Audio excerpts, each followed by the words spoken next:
એક મહત્વના સમાચાર પ્રાપ્ત થઈ રહ્યા છે। કોંગ્રેસે 4 રાજ્યમાં નિરીક્ષકોની નિમણૂક કરી છે। આ મોટા સમાચાર। પંજાબ, ઉત્તરાખંડ, ઝારખંડ અને ઓરિસ્સામાં નિરીક્ષકોની નિમણૂક કરવામાં આવી છે। ગુજરાતના 10થી પણ વધુ નેતાઓ કે જેમને આ જવાબદારી સોંપવામાં આવી છે, જેમાં ભરતસિંહ સોલંકી, લાલજી દેસાઈને પંજાબની જવાબદારી, શક્તિસિંહ ગોહિલ અને જગદીશ ઠાકોરને ઉત્તરાખંડ નિરીક્ષકની જવાબદારી સોંપવામાં આવી છે। આ સાથે શૈલેષ પરમાર, હિંમતસિંહ પટેલને ઉત્તરાખંડ નિરીક્ષકની જવાબદારી જે છે તે સોંપવામાં આવી છે।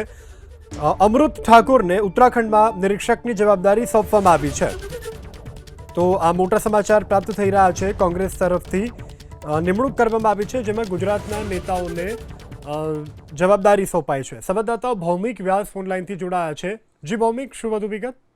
યસ, કોંગ્રેસ દ્વારા 4 રાજ્યો માટે એઆઈસીએ નિરીક્ષકોની નિમણૂક કરી છે અને તે નિમણૂકોમાં ગુજરાતના 10થી વધુ નેતાઓ છે, જેમાં ભરતસિંહ સોલંકી, શક્તિસિંહ ગોહિલ, જગદીશ ઠાકોર છે, ડોક્ટર અમીબેન યાજ્ઞિક છે, તો ઇમરાન ખેડાવાલા, હિંમતસિંહ પટેલ અને બિમલ શાહ, લાલજીભાઈ દેસાઈ જેવા નેતાઓ છે।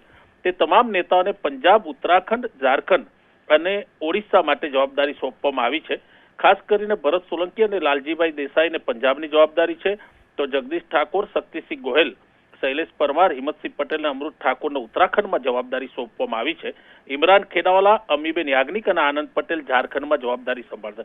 માનવામાં આવે છે કે કોંગ્રેસ દ્વારા સ્થાનિક સ્તરે જે સંગઠનને મજબૂત કરવા માટેનો પ્રયાસ છે તેનું આ પહેલું પ્રથમ પગથિયું છે અને સાથે રાજ્યના નેતાઓને રાષ્ટ્રીય કક્ષાએ જવાબદારી મળતા માનવામાં આવે છે કે પ્રદેશમાં કોંગ્રેસ વધારે ગતિશીલ અને વધારે આગળ વધશે તેવી સંભાવના વ્યક્ત કરવામાં આવી રહી છે। જી ભૌમિક, સમગ્ર જાણકારી બદલ આભાર। તો કોંગ્રેસે 4 રાજ્ય માટે નિરીક્ષકોની નિમણૂક કરી છે। પંજાબ, ઉત્તરાખંડ, ઝારખંડ અને ઓરિસ્સામાં નિરીક્ષકોની નિમણૂક। ગુજરાતના 10થી પણ વધુ નેતાઓને આજે નિરીક્ષકોની નિમણૂક છે તેની જવાબદારી સોંપવામાં આવી છે, જેમાં ભરતસિંહ સોલંકી, લાલજી દેસાઈ, શક્તિસિંહ ગોહિલ, જગદીશ ઠાકોર, શૈલેષ પરમાર, હિંમતસિંહ પટેલ, અમૃત ઠાકોર, ઇમરાન ખેડાવાલા, અમીબેન યાજ્ઞિક, આનંદ પટેલ, બિમલ શાહને સોંપવામાં આવી છે જવાબદારીઓ।